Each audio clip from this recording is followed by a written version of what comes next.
Comprensió oral. Cicle mitjà. Text 4.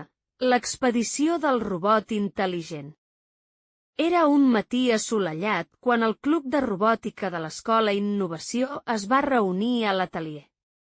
L'equip estava format per 4 alumnes molt entusiasmats: la Clara, en Martí, la Núria i en Oriol.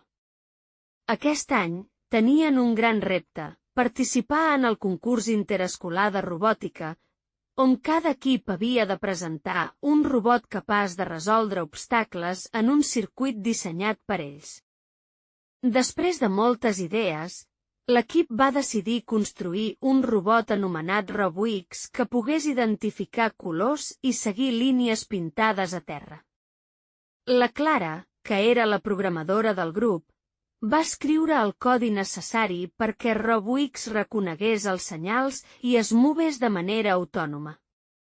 En Martí, amb gran habilitat, es va encarregar de muntar totes les peces del robot, mentre la Núria i en Oriol dissenyaven el circuit i els obstacles que el robot hauria d'afrontar.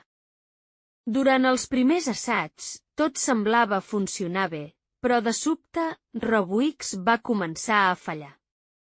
Quan arribava a una intersecció del circuit, es desviava cap a un costat i perdia el camí. L'equip es va reunir per analitzar el problema. Amb paciència, van descobrir que el sensor de colors necessitava un ajust precís.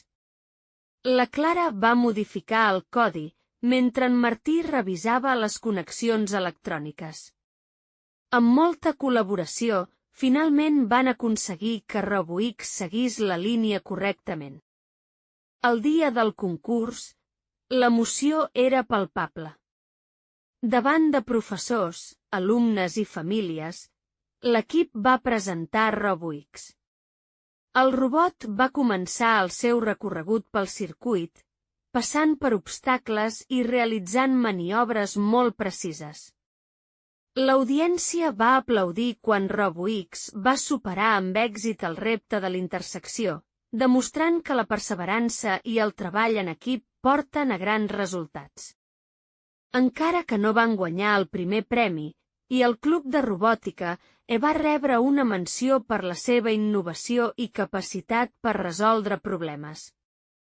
Aquell dia, els membres de l'equip van comprendre que cada error és una oportunitat per aprendre i que, amb paciència i esforç, es poden convertir les idees en realitat. L'experiència els va ensenyar que la ciència, la tecnologia i, sobretot, la col·laboració són claus per superar qualsevol repte.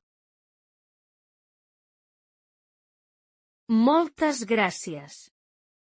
Fins aviat.